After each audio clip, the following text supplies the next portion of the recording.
an Unspoiled Network podcast. This is Spoil Me, covering Broadchurch, Season 1, Episode 5.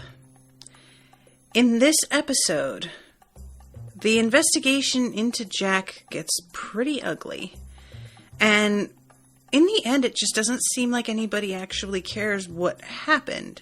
They're just angry.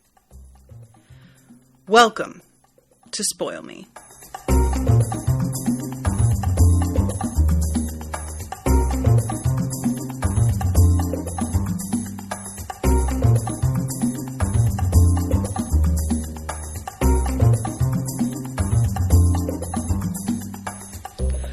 Welcome to the show, everyone. I am Natasha. Thank you very much to Paul for commissioning this episode. What's up, Paul? Paul has commissioned several of the Broadchurch episodes, so I'm very excited because I will tell you guys what. I watched this right after recording on Tuesday. Today is Friday. And I had forgotten that I didn't record on this yet. So I woke up this morning and saw that I was covering Broadchurch today, and I got really excited because I was like, oh, I get to watch another one. And then when I went to the menu, I was like, oh, no, I don't. I didn't record on that one yet. I just have to rewatch the one I already watched. Oh, man. So, not that I don't want to talk about this one. I most definitely do. But I also want to find out what happened so bad. So, all right, guys, let's talk about what happens here. I think we all probably have some mixed feelings regarding Jack's deal. And by his deal, I do not mean his suicide. I mean the nature of his relationship with this girl, whom it turns out he married. It's such a weird thing because this is how life is. There are a lot of things that from afar you can easily make a snap judgment on and feel very confident. And you might even be right. But the gray, when you get closer to the situation, can feel really confusing. And what I had said previous episode about how the conviction was a farce and that she was like 2 months away from being of age was almost exactly what it turned out to be. He claims that it was a consenting relationship. I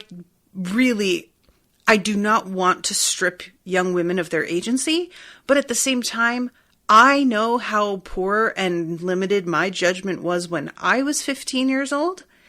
And there is in no way a sustainable case for a 15-year-old being able to enter into a relationship with a 40-year-old and really know what they're doing.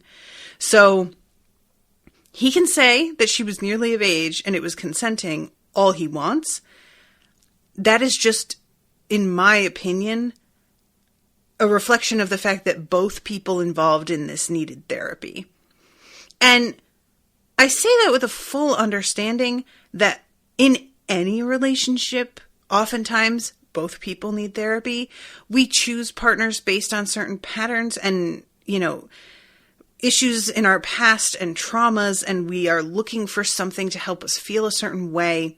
And we tend to search out people that feel familiar or who seem to fill a gap, maybe that like a parent didn't. Oftentimes it's related to our parents, it's just sort of an unavoidable thing, a cliche because it's true. And the thing that kills me is that despite feeling like she was not really in a position to consent, and he was not in a position to accept consent from a 15-year-old, when he got out of jail, it was legally okay for him to marry her, and he did. And when you see the way he talks about her later, it's really clear he loved her, genuinely loved her. And that's the problem with trying to assign a sort of snap judgment to a situation, is that you can stand back and say, well, that was clearly fucked up. He was a predator, and she was a confused young woman looking for a father figure, probably. But whether that's true or not doesn't matter when it comes down to the emotions of the two people involved. Maybe he is a predator, but he also is getting a welcoming signal from not only the other party, but society at large, who is telling him, as long as she has reached this birthday, it's fine. Which I just find so highly questionable. The fact that the age of consent is 16 in England, it's just, there's just such a problematic thing with the whole age of consent anyway, because we have to draw a line, but whenever there's the question of like, well, what if it's an 18-year-old with a 16-year-old, you know, like that's a completely different situation, and we all know it, but how exactly do you monitor and make a like differentiation there? It's often just sort of at the whim of the judge in the situation. I know that there are some laws in places where the age gap is taken into consideration. Like, yes, they are of age, but how much of a gap is there? And I really tend to think that's the best way to go. There's also a part of me that feels like this girl, I wish that we knew more about her, because I can't make any call about the situation that she was in and what caused her to be attracted to somebody old enough at the time to nearly be a grandparent, really. And a part of me is like relieved on her behalf that she, you know, was like happy enough with this person to have an actual relationship, despite the fact that I just really side-eye the whole situation. And this is just something that happens in life. People have weird, complicated relationships. My mother got married when she was 16 years old, and my father was 38, almost 39. Big gap. It really is not okay, honestly. But I think 38, is that right? No.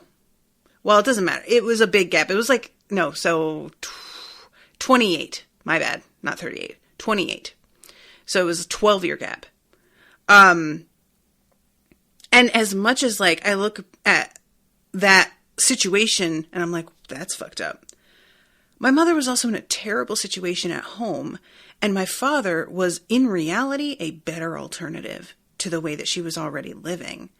And I think that's what doesn't get taken into consideration sometimes, is that someone is like being drawn into a relationship that to us looks incredibly toxic and dangerous.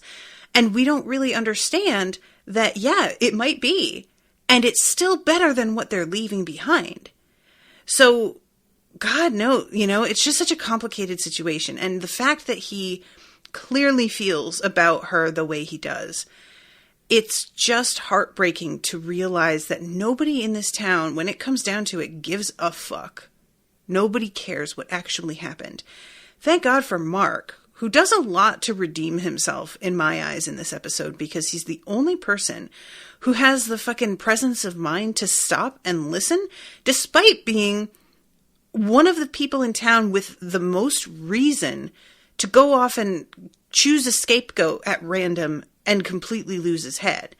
It's really impressive to me that he doesn't let himself get swept up in this, because there are a lot of people out there for whom that would happen, and it would be really easy to understand how that would happen. I kind of appreciate the fact that instead of it being Mark this episode, it appears really to be Chloe. Chloe, she's young. I mean, she's 15? And the guy that she's seeing is 18, which I think she throws in her dad's face. And that's part of what I think when Mark goes and interrupts what's about to happen to Jack. Jack says, "We're the same." And obviously, a part of that is just our children were taken from us too soon. But also, I don't know how much Jack knows about how old Mark was when he was with Beth, but we know that it was illegal in his case also. The age gap wasn't nearly as big, so in my opinion, it's not the same situation. But, of course, Courtney's is the same situation as Mark's, and he's still not okay with that at all. Looking back at the difference between being 15 and 18, I can understand more why a parent would be afraid of that. And at the same time, when that was how things started with Mark and his wife, I'm like, dude, I mean, yeah, you really can't say shit. And he tries to sort of like stop her, but because she's going off on him. But I can't help but side with her a little bit. You know, it's just, especially when the whole thing is, it seems, solely based on the age difference. I don't get the impression that that Beth or Mark has ever even met Chloe's boyfriend, and I could be wrong about that. But, you know, if there was something about him that to them felt distinctly adult, and they were just like, nah, dude, this is too much, then that would be one thing. But it does feel solely down to numbers. And if that's it, and you try and prohibit your kid from seeing that person based on just that, you are just going to make them feel all misunderstood and sort of give them a feeling of excitement and rebelliousness if they go and choose to see them anyway. I can't help wonder what reaction she would have if she were told that it was fine. You know, would she be happy, and would it be sort of would some of the appeal wear off because she's not being like, you know, this isn't turning out to be the rebellious act that she thought. It's totally sanctioned and therefore it's like less sexy. I don't know. But Chloe is talking to her boyfriend, and that is like when Mark spots the two of them together. And he tells her about how the Sea Brigade, when he was a kid, Jack wanted to hug all the boys and really seemed to be put out with him personally that he didn't want to hug. And she takes this the way I think most of us probably would. Let's be honest. Hearing this, it's really hard to discount it when you have the experience that you do in the world and you know how this often goes. I do not doubt that the majority of us hearing like this sort of vague rumor and this kid turns up dead, I think a lot of us would jump to the same conclusion. Let's be really honest with ourselves, right? It's an unfortunate reality that oftentimes the simplest answer is the one. And despite the fact that there's not really like a history that comes out with Jack until later, people seem very like quick to jump on the underage sex. It was obviously boys and it was molestation. And the fact that they said underage sex and they're like the way that was worded and his reaction to it, it just didn't sound to me like that was going to wind up being the situation. And I was a little bit surprised that nobody else seemed interested in pushing for the full story. I really expected people to be a little interested, to be like, all right, well then what actually happened? Because if you assume the worst, you're going to want the details in order to back up your previous conclusion that you already came to, but you just want to be able to sort of provide some evidence for it. So as self-serving as the request might be, I really expected more people to be asking questions about what went down. I don't know if the information isn't immediately available because she was a minor, and so maybe it's not on record, or it's a little bit more difficult to like dig up exactly what happened, but it takes them a surprising amount of time to come out with the full story. At first, it's just underage sex. He's, under scrutiny. Then we have the story from Chloe's boyfriend that blows up into a whole like hugs for the boys and the, monster at the, what's it called? Sea Brigade. And yet the actual question of the circumstances surrounding his conviction is just not really a factor for people. I find it strange in a way. And then the fact that people don't really care, I find strange, but like not that surprising either, you know? So, yeah, I just wanted to talk about it out of the gate because really that's the main event this episode is what's going on with Jack. And like I said, I really expected the worst from Mark because he's the one with a dog in this fight. You know, him and Beth. Chloe as well, but it feels different for me as a sibling than a parent. So the fact that Mark chooses to sort of take the high road in a way and just be like, dude, you need to get out of here, man, if you want to be safe. There's a feeling to it, if you didn't know, of him threatening him. But he's just telling him the truth in a way that this is born of experience. We saw how protective Mark was of the secret between him and Becca due to the fact that he understands how a small town works. And he knows what's at stake in that regard. So as soon as he sees what's going on with Jack, the writing's on the wall, man. As far as he's concerned, this is over. And that's sort of what I said last episode, like this guy's life is over. And it turns out to very literally be true by the end of this. It's honestly heartbreaking. The scene where he comes downstairs after Mark has driven all of these guys away, and Nigel is particularly like champing at the bit over this guy. I am really curious about Nigel because it could go in a couple directions with him, what his motivation is here. He could be genuinely outraged at what he perceives as a pedophile, living amongst them, nobody knew, and he was entrusted with being near children, and that's like just particularly horrifying to him. But also, we have seen the weird interactions between him and Susan, which I'm saying with my mental air quotes, and it feels that there's something going on there. So this could be mere projection. Maybe and I mean projection, either he's purposely trying to distract people because he knows that he has something to hide and he's hoping nobody looks in his direction. If you lead the charge of righteous anger and fury, it's going to look less like you're the one that anybody has to worry about. Or it could simply be guilt that's causing him to lash out. And it's kind of an unconscious thing that he has all of this like pent up emotion with nowhere to go due to anxiety over his involvement. And here comes this like target that's perfect, this outlet that he can use as an excuse to go after somebody and sort of let off some steam. Either of those could be true. But he really feels suspect to me in this episode, how aggressive he is being and how little he seems to care about what it is that Mark clearly wants. Because Mark is telling him to shut the fuck up in the truck when Nigel's just going off. And Nigel seems pissed. And it's like, again, hard for me to tell. Is he pissed because he wants Mark to agree with him and he can't believe that Mark isn't immediately jumping on what he thinks is the really obvious answer? Or is he angry that this target that seems to have presented itself extremely conveniently so that he can get attention off himself, that Mark doesn't seem to be shifting his anger toward that target, and that is sort of inconvenient for him?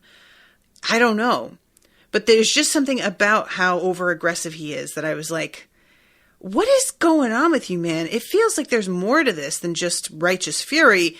There's a through line of panicking sort of feeling to it. It's just too much. There's a hysteria in there. You know what I mean? Jesse and Rashawn are here. Hello to you both. Hi, Rashawn. So, yeah, Nigel's just really... He's got my my eye on him. And also the fact that he's being so sort of... The whole, like, well, let me come over and cook for your family. It's just overcompensating, too, you know? I don't know what to think of, because I feel like the show is trying to hint to us that maybe it's him. And this is not like every mystery. They do this. They direct your attention at somebody and they show you things that they know, due to some previous information, you're going to see a certain way as you watch. And if you've watched enough mystery, you learn that trick and you sort of begin to side-eye anytime something seems too sinister. You're like, yeah, okay, so this clearly isn't what it looks like. It's just... So that's my reaction initially to his conversation with Susan, is like, okay, this looks like the two of them are involved with what happened to Danny, but I don't really think that's it. However, the more that time goes on, I'm starting to second guess myself and be like, maybe it is. Maybe maybe this is just what it looks like. You know, I don't know. So let's talk about Susan, shall we? This bitch. So Susan, first of all, I think I mentioned last episode about how when Alec is about to like step into the hotel and he looks over and she waves at him and she's being friendly all of a sudden when she had not been before, which in my opinion is a real sign that she's like panicking. Her whole vibe was so surly to start off with. And now all of a sudden she's like, oh, hi, have a good night. But what, don't you think that's sort of noticeable? I feel like she's just like, somebody needs to tell her, you're going to have to work on that poker face of yours because it's not there. But there's this scene this episode with Tom in a arcade, which I didn't even know that was like still a thing, really. And she has this dog, which we've seen, but the dog feels a little bit less, the circumstances of the way she uses the dog in this scene feel much more sinister and purposeful. And I can't tell if that's just a convenient thing that she has realized she can use her dog for, or if that's why she has this dog. But she's talking to him in what we know from seeing her is an unusually friendly, affable tone, which she does not use with most people. And she gives Tom her address and tells him that he can come and walk the dog anytime he wants. And I am really, really creeped out by this. And the thing that's so frustrating is that this could be perfectly innocent. You know, what we find out later about Jack, there's this whole thing about how he wants to hug these boys. And it comes across as really gross and creepy. And then you find out that they are all around the age that his son was when his son died. And I love the fact that we actually got a scene of Beth asking Tom for a hug for the same reason already. So that's been established as like something that happens to people.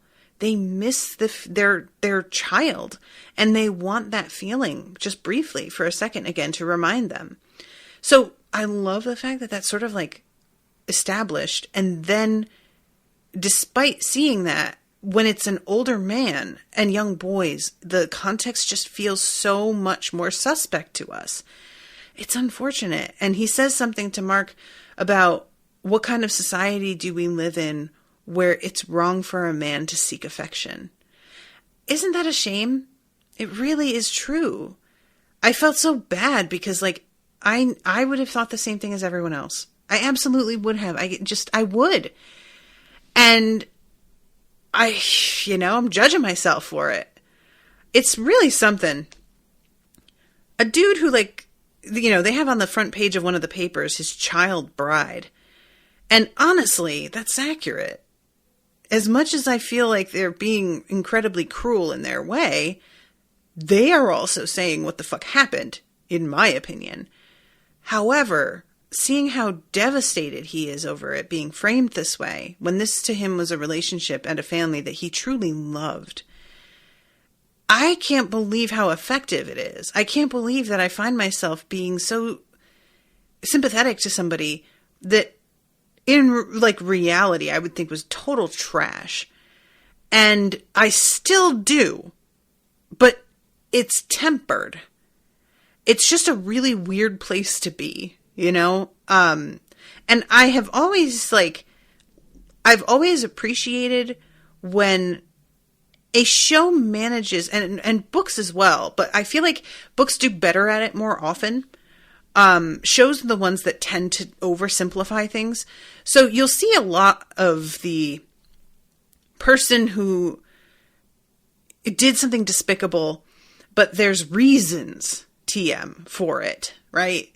There's like an explanation of why it wasn't that bad, or why they as a person are like kind of a mess, and so they made a bad choice, but they're not a bad person. And it's a sort of sometimes an attempt to make an outright villain or somebody who's just kind of shitty sympathetic, and it can feel really, really cheap and sort of almost like we're giving them an excuse in a way that, especially when it's a white man, I'm like, would we give anybody else this excuse? Would this be treated this way if it wasn't a white guy? Like, come on, you know? But it can occasionally be done well. It has to feel like the show is aware of what it's doing and not entirely taking his side. And I feel that about Jack's story here. Like, they are being sympathetic in the dialogue that they give him and his explanation of the relationship that he had with his wife. And they are being sincere with, he did love her. They had a child together. This was his family. But they also acknowledge that looking in from the outside, that's just fucked up. You know, she was a kid, and he was a grown-ass man entering middle age. Like, no. And I just respect the writing that can make me feel both things. Make me feel extreme sympathy right alongside disgust. And both of them are complete, you know, and they're fighting each other constantly because depending on who's talking and what the scene is, I have just completely like switched sides. So, okay. I've talked for too long about that, but it's the main issue this episode, so I feel justified in that. We have the scene to start off the episode where Tom is being asked to sort of demonstrate what went down with Danny that night, and the skateboard down the center of the street in the middle of the night. And it's really interesting. I meant to say too, guys, I forgot to mention this last episode, or I didn't forget. I missed it last episode. And there was a previously on at the start of this one. And I was like, what? I had been talking previously about how surprised I was that by the end of the episode, Beth has apparently not told Mark that she knows about him. But she had. It was just so quick as she was like stepping out of the hallway ahead of him. And so I completely didn't catch it. I don't know how I missed that.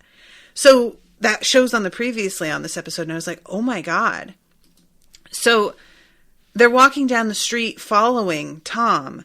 And they walk past Becca, who is standing outside her hotel. And Mark glances at her. And you see Beth look at him. And her face just gets stony. I adore her acting. She is so good this episode. It's just... So, this moment when they're figuring out, like, exactly the path that Danny took, she says something about how upsetting it is to think of Danny out here at this time of night all by himself. Which, yeah, you know, this is something that I think a lot of parents deal with when they start to realize that their kids are at an age where they can sneak out and you wouldn't really know, like depending on how good they were at hiding it. I was never really a kid to sneak out because I lived in a town where unless you had a car, it wasn't really like you could go anywhere. And, you know, I guess you could borrow your parents' car, but I didn't get a license until I was 18. So, because then you didn't need to take classes to get your license because classes were hundreds of dollars. So there was just no real point, but I did try and sneak a boy into my bedroom in the middle of the night. So there's that. So yeah, this is the sort of thing that really like emphasizes to me how I don't want kids, because I couldn't even go to sleep at night without being like, is this bitch going to get up Are they going to go out and do some stupid shit and I'm going to get a call with their body floating in somebody's pool? So at this point, Mark, like, Beth sort of splits off and she begins walking with Ellie. Mark hangs back and is walking next to Alec and is asking him whether he thinks that Jack did it. And Alec refuses to commit to anything. And he's just like, it's way too early to say that. I don't have any thoughts in particular on anyone. Mark tries to be like, yeah, well, other people think so. And he's like, yeah, and they need to calm the fuck down. And that is the opposite of what winds up happening, as we know. So we have then the scene of Beth watching the news because finally this is beginning to get national attention. And Mark walks in and says, are we going to talk about what happened? And I love her changing the wording and saying, you mean talk about what you did? Because that is one of the things that people who have done fucked up shit, they use this like passive language as if that's going to like fool us into thinking it just happened. Oh my God, it's so surprising. I had no control over it. We know, guys, we know how fucking works. You're not fooling her. What are you talking about? And to his credit, when she's like, oh, the fact that you fucked somebody, he's like, yeah. And he doesn't shy away from it once she just decides to get into it. There's almost a feeling of relief. Like he has been waiting to have it out. And her like I had been theorizing that maybe her pregnancy wasn't even Mark's because they seem so estranged that maybe they aren't even having sex anymore. And maybe she's also having an affair. Turns out, no. They had sex like once in the past 5 months. I think she calls it Ouzo night. Which just the fact that she can just say that and they both know exactly what night that was kind of made me laugh because that's a thing that happens as you get older. You have exactly one drunken night every like 4 or 5 months when you used to have them every weekend. And you're like, you know, you can count the number of days on your left hand that you were really drunk enough for some shit to happen. And rightfully is like incredibly not only like horrified that he would do this, but resentful of all of the time of like in her life that she has spent with him that feels like he has just flushed it down the toilet. And she asks him what he can get from Becca that he can't get from her. And he's really honest, I think. You know, it's hard to say, but I think. And he basically is like, there's nothing I can get from her that I can't get from you. That's not what it was about, really. She's not sexier. I don't like her better. It was just that she was different. And my life has been the same thing day in and day out for a decade and a half, and it will never change. I can look at what my life is going to be mapped out in front of me until I die, and that depresses me. And I got the opportunity to do something different, and I decided to do it. And there is something really relatable for me there. You know, I have always been somebody who does the thing that's a little bit riskier in my life. I am not a huge risk taker in like the everyday sense, because I have anxiety. But when I get the choice between making like major life moves, I tend to do it. And I get bored pretty fucking quickly, which is why I tend to do that. And 15 years, that's a really long time. In any, like at any point in your life, a decade and a half is a long time. But from 18, those are the years where you're supposed to be going out and experimenting and living different lives, figuring out what works for you, seeing the world, trying out stuff, and meeting a lot of different people and getting some stories under your belt. And if you don't get to do that at all, I could really understand how it just feels like you got cheated. And it's not like he didn't, you know, the two of them chose to have sex. They chose to get married. I mean, you know, she decided to keep the baby. I don't know what kind of situation there was if she was considering not, if he was asking her not to and she chose to keep it. It doesn't really matter. In the end, where he is a product of his own choices. But you can't know that when you're that young. That's one of the unfortunate things of youth, is that you are at a time of life where you're just old enough to make a decision that can ruin the rest of your life. But you're just young enough to not really understand that's what you're doing or what that really means. And the kind of corners that you're boxing yourself into when you do it. So this moment with him talking to her and just saying that that's really all it is. And her fury, but how contained it is. You know, we see her let go of it in a much more explosive manner later when she goes to Becca's hotel and she just begins throwing open all the beer taps and breaking glasses. And it's honestly great. But I really thought that we might have a sudden explosion here, that she was going to be really restrained and then all of a sudden let loose without warning. And instead, he says something about, later on, he says something like, can we just have a night without bickering? Can we try something else? And we see the two of them going through photos together. Honestly, that was really that choked me up a little bit. There is nothing quite like looking through old photos. Especially at the age that I'm at now, where there are whole sections of my life that are over, you know, things are so different. And you can look back at these periods and just be like, my God, that was me? What the fuck? And I can only imagine if you have children, how much more distinct that feels, you know, to see an infant in a photo that is now a teenager throwing tantrums and being a bitch, or a young boy who is gone. Yeah. So then sort of bonding on that level, I really liked it. And it made me sort of rethink. I had said before, I wasn't sure that their relationship was going to be able to come back from this. And, you know, this isn't necessarily an indication that everything is fine, but it's a kind of willingness to set aside what's going on with them for the overall memory of family that I think is a good sign. It feels hopeful to me. And he says at the end of his sort of explanation, how much he wishes that he could take it back, and he was bored, but now he wishes that he could just get back their beautiful, boring family.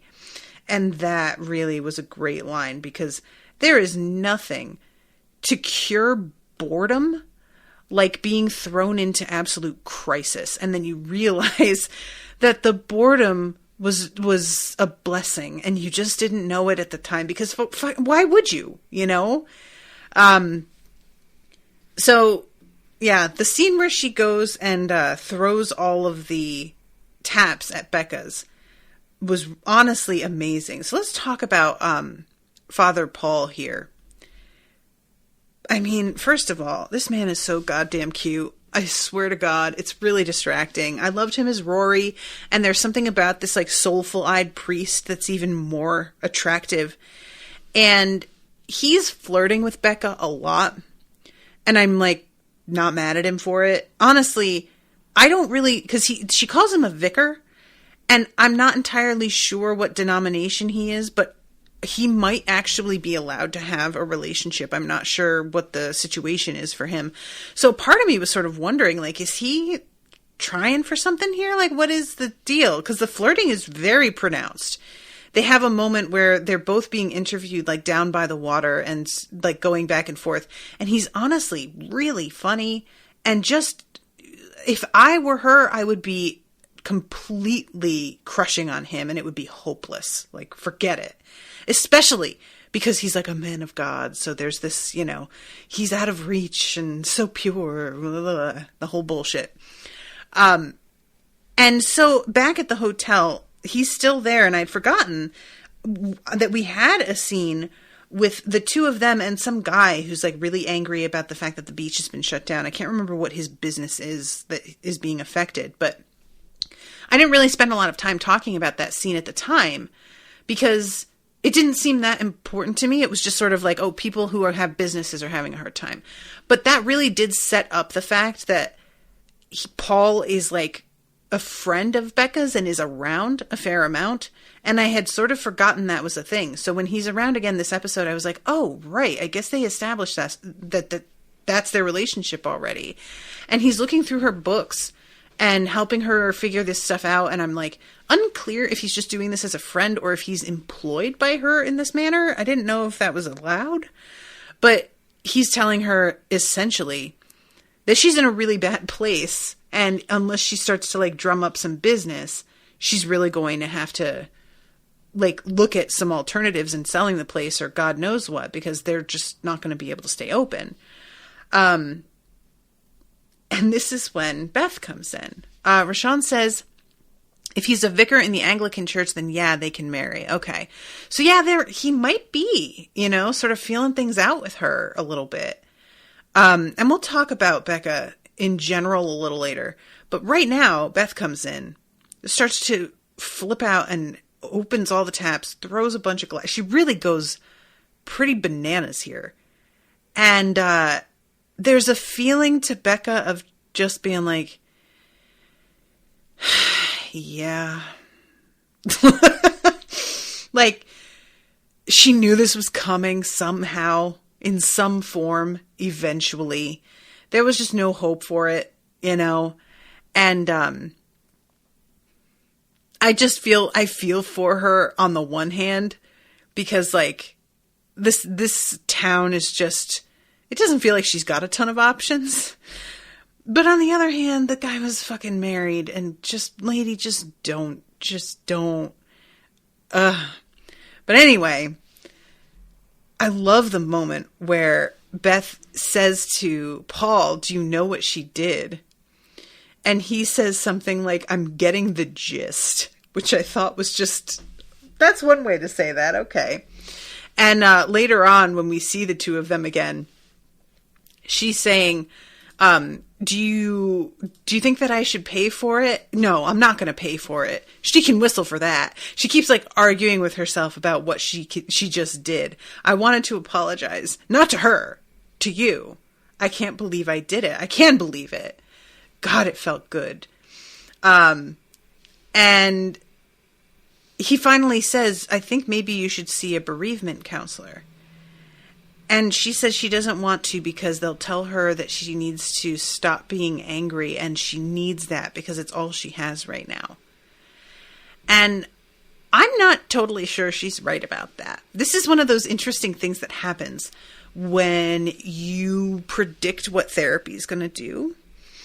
I will say for myself, I had an idea of what my therapist would focus on when I went in, and I was real wrong.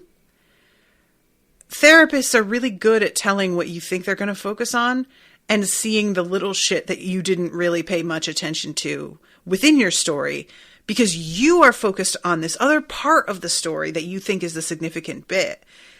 And surprise, surprise, we're not great at seeing the significant bits in our own stories sometimes. We think we can, but we're coming at it from a very biased perspective. And sometimes the person who's sitting across from us listening to us is just like internally smirking because they're like, I can't believe you don't hear yourself. And they take us in a different direction and you're just like, oh my God, I didn't even see it. No, you didn't.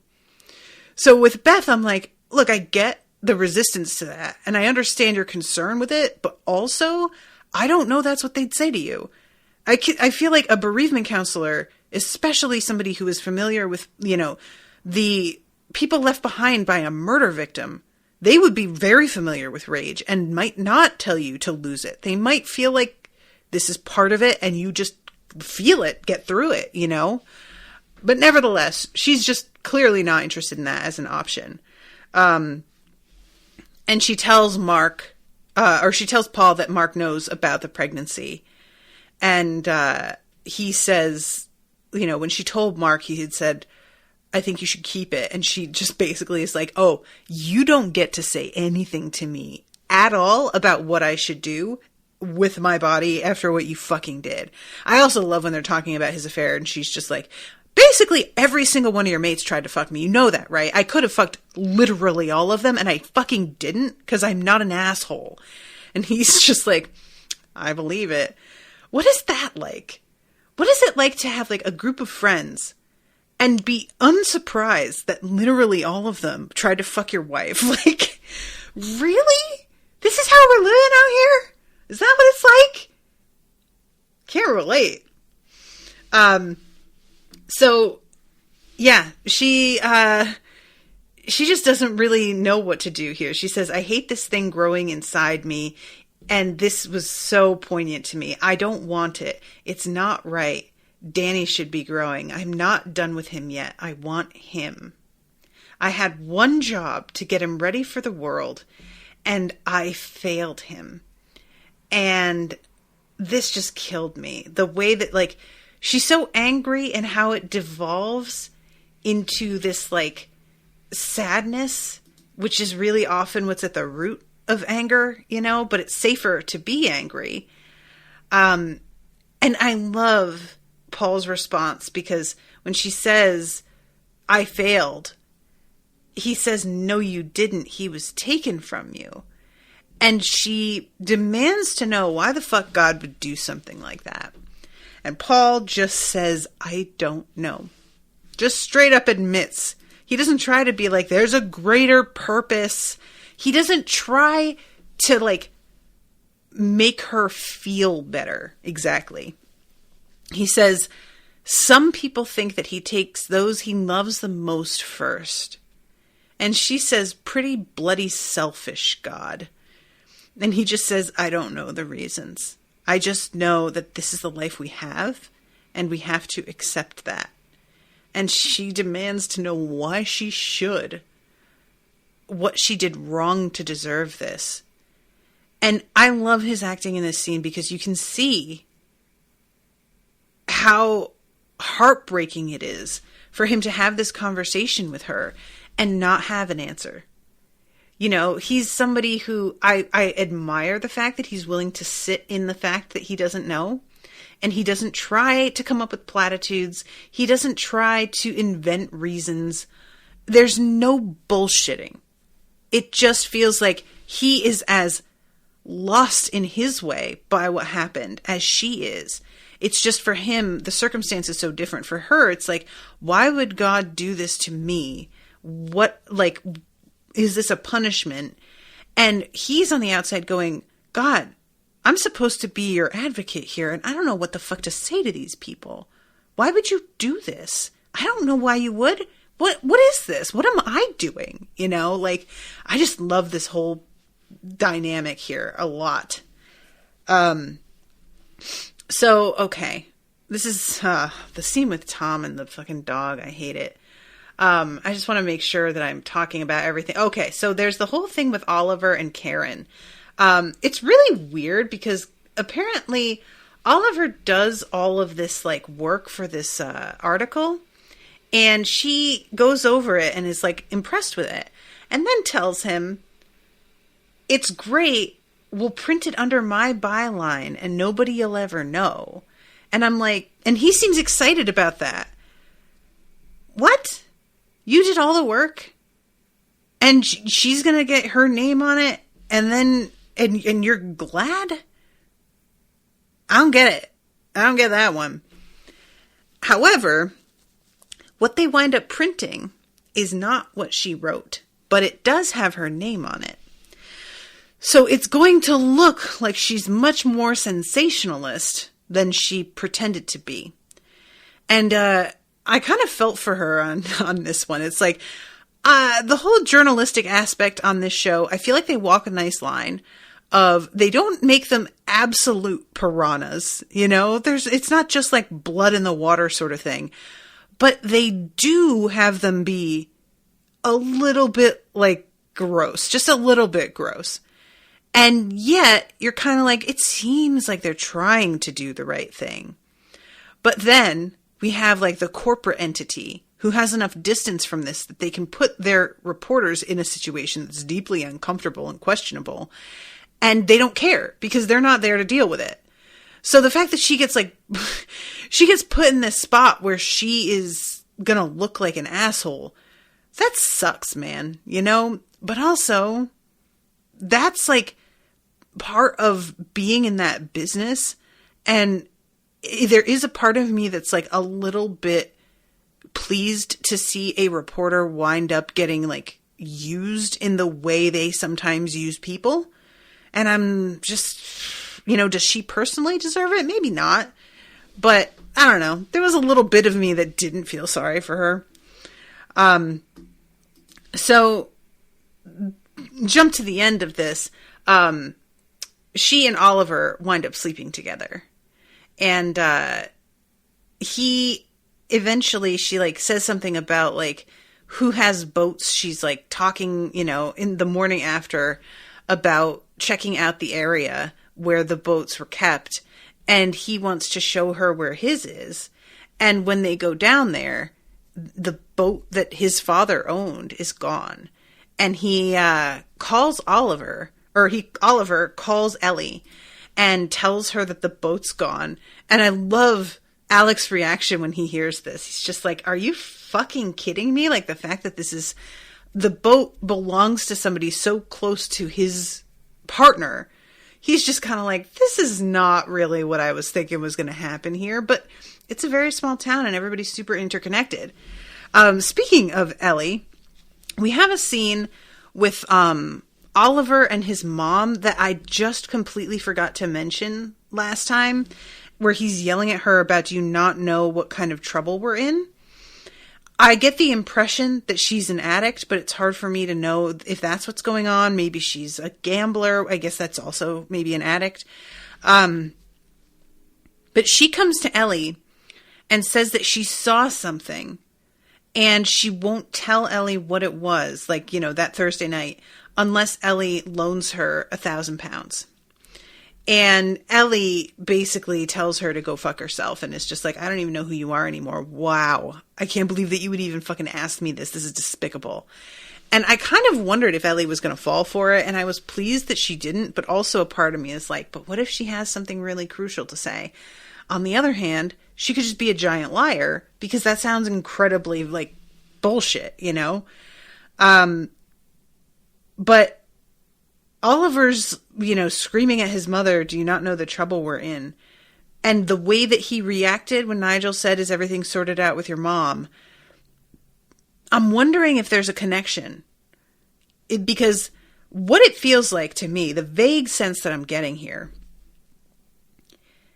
is Susan and Nigel were both involved in what I'm going to guess was like maybe a drug ring.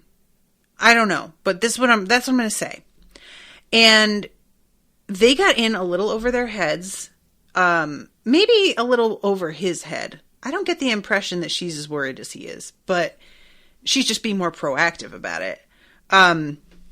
He's trying to put his head in the sand and pretend that none of that ever happened, and she's unwilling to do that.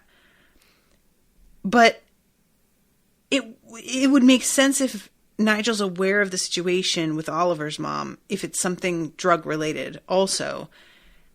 But I don't know if that connection existed, if he would be as open about it to Oliver, if Oliver didn't already know. And that wouldn't really explain why it is that Susan's approaching Tommy.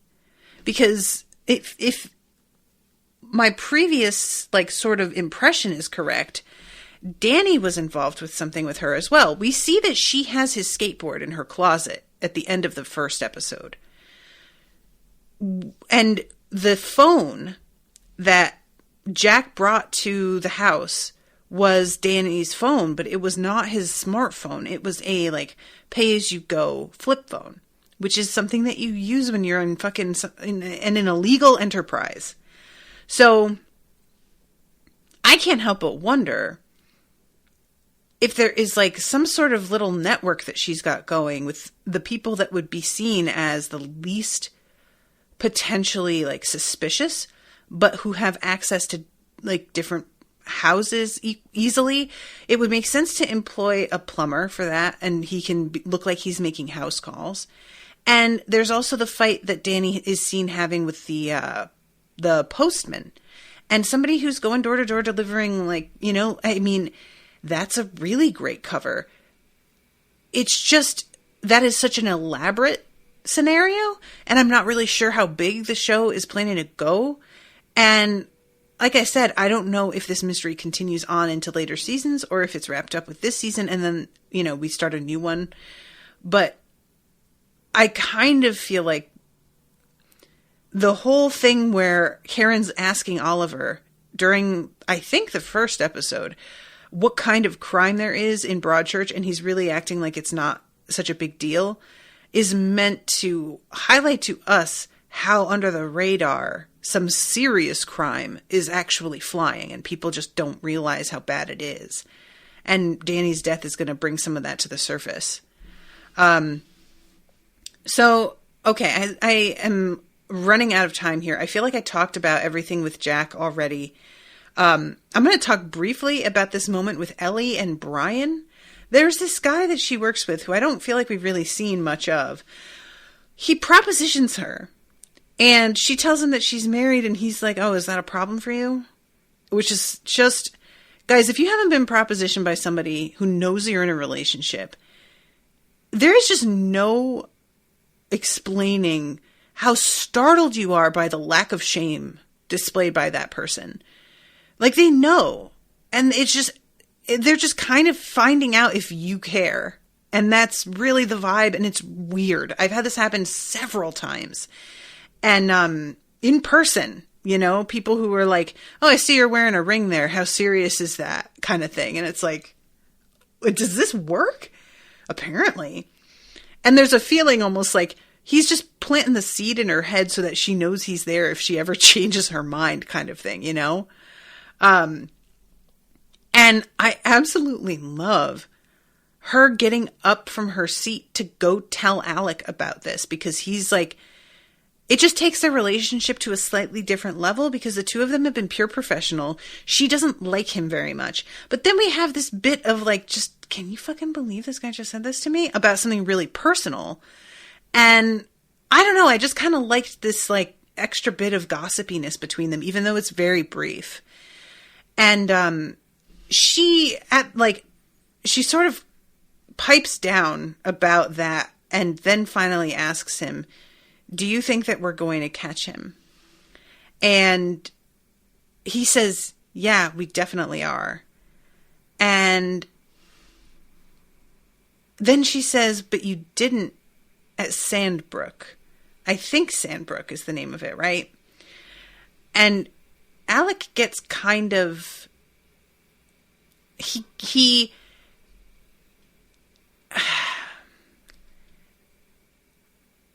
sort of acts like she's been bottling this up for a long time and it's finally coming out. And it's hard for me to tell how true that is. Because it seems like she doesn't know a whole lot about what happened before. I don't really know exactly what she knows, to be honest. There's almost a sense of like him projecting onto her that, oh, you bottled this up for a long time, when maybe it's just been you waiting for her to bring it up, like waiting for her to say something about it. It just seems to me like he is expecting her to say something at any moment for the like week they've been working together, and she hasn't. So when she finally does, there's almost like a resentment at the fact that he maybe has finally let his guard down and thought she wouldn't actually say anything to him about it at all. And was like kind of relieved. And then fucking bitch comes in field asking him after all. And he's like, really? But in my opinion, the moment that she asks, it makes a lot of sense because there's a feeling of like camaraderie between them that we haven't seen. So, you know, she tells him about Brian and he's like asking if that's flattering, like he's trying to get a sense with her.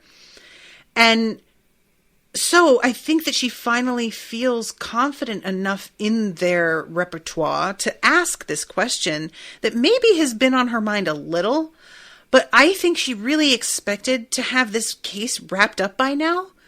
And like the fact that they aren't, and they really don't seem to have a good solid lead, is bothering her when she didn't think it was going to get to this point. And of course, Alec is in a position of like, he knows that he failed some family and seems to really take that shit very, very to heart. And so there's a personal shame there. So when she asks, are we going to catch this guy? They had been having this lovely moment and he shuts the fuck down. Like, eye contact broken, head down, talking to her as he's writing, not making eye contact, not giving her his full attention anymore, really making it clear the conversation's over. And she's not letting it be over. And it just, he wants things to be on his terms because he doesn't like talking about this. And he finally just straight up says, I made a mistake. It's not going to happen again. And she asks what mistake. And he says, I don't like talking about it. Which honestly, I really respected the fact that he at least gave her that much. Okay, if you don't like talking about it, I get that. I think you should still. But also, just saying that you don't want to talk about it is progress for him, because he tends to just sort of try and divert attention. And he seems aware that he does that. You know, there's the scene where he's at the dinner with her and her husband, and they ask if he's married. He changes the subject and then catches himself and finally goes back and is like, I was married. It was like his instinct is to redirect and not give anything up that's personal. And he keeps trying to sort of walk it back and be like, all right, Alec, I can tell them like if I'm married or not. Jesus Christ, you know? Let's see. Jesse in the chat says, I think it was much more telling of Alec's insecurities rather than Ellie actually wanting to know. Yeah. Yeah. So this leads to this moment a little bit later where he goes back to his room and Becca comes up to talk to him because she's been turning down the press staying at her hotel due to the fact that he is also staying there. And she's aware that he isn't going to like sharing space with them. But she's basically like, dude, I'm about to go out of fucking business. Like, throw me a bone here. I'll cut the price on your room if you will let me have them stay here and not give me a fucking problem with it. And in this moment, Alec decides it's a great idea to proposition her. It's such an odd thing. Part of me is like, did Brian put this in your head, Alec? What the fuck? And it's not even just that he's like, do you want to have a drink? He doesn't try and be like, he's straight up like, you want to fuck in my room right now that I'm staying in? And only a dude would not see how this would feel to Becca. And to be fair, I don't know if it does to her in this scene or if it's me projecting how I would feel. But like, look at it this way. Becca was having an affair with one of your main suspects, and it came out. She was sleeping with a married man. And a lot of women know how that would color your idea of who she is. And then she just asked you a favor to like let her book rooms in a way that you probably won't like. And then you ask her if she wants to fuck. And it really feels like, well, I'll do you a favor if you'll do me a favor. And I know that's not what he means by it, but it really fucking feels that way in the moment. And I kind of respected her like, oh God, no response, because, you know, her explanation is just, dude, you'd collapse. Are you serious? But there's just so many layers to it that would offend me if I were her and make me feel obligated or like I was having my arm twisted in some way, or that he was like coming on to me because he saw me as a certain type of woman. And now I have this like sort of reputation that I have to like start guarding myself against. And I feel kind of bad for Becca in that respect, because like she seems to be one of the only women of her age in the town that we see that's like successful and attractive. And so every dude is like coming at her, and it must get very fucking tiresome, you know? And I mean like a single woman, you know, but the fact that we see Paul flirting with her as well, Alec coming on to her. She was already sleeping with Mark. Like, guys, back off. Give a woman a chance to breathe, you know? But yeah, so that whole moment was just, oh God. And her laughing in his face and him immediately being so embarrassed. I swear to God, I felt bad because I understand how he meant it, and he's just lonely, and like, maybe the thing with Ellie put it in his head that like, oh, I could just ask somebody to fuck. Maybe I should just do that. But you know, dude, think about what you're doing for a second. I don't feel that bad for you. And then we get to the very end of the episode after everything has gone down, and Jack sees the photos of himself and his family on the front page. And I have no idea where they got these photos, but it's just awful. Like, that moment where he starts crying, his acting is ridiculous. I swear to God.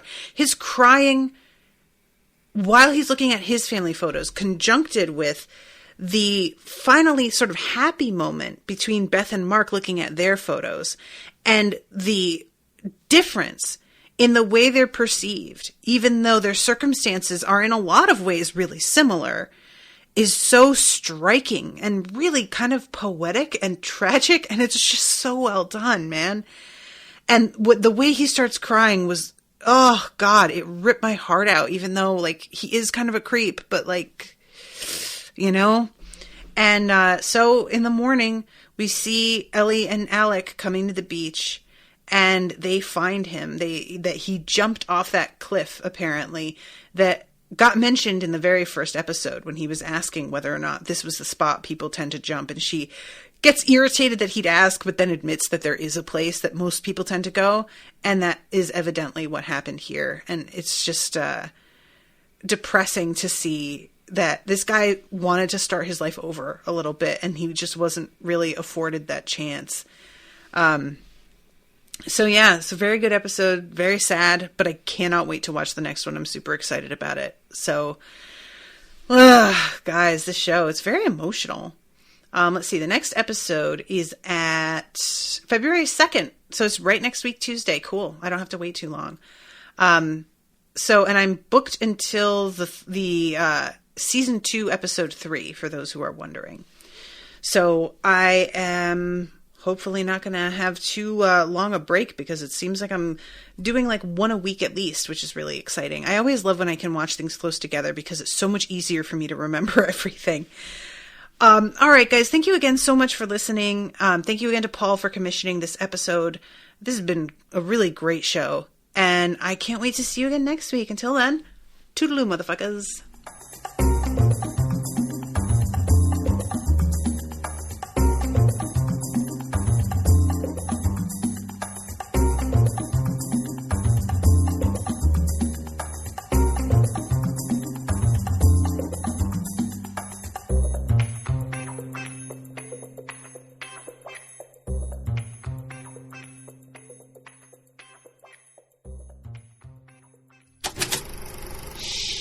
That was an Unspoiled Network podcast.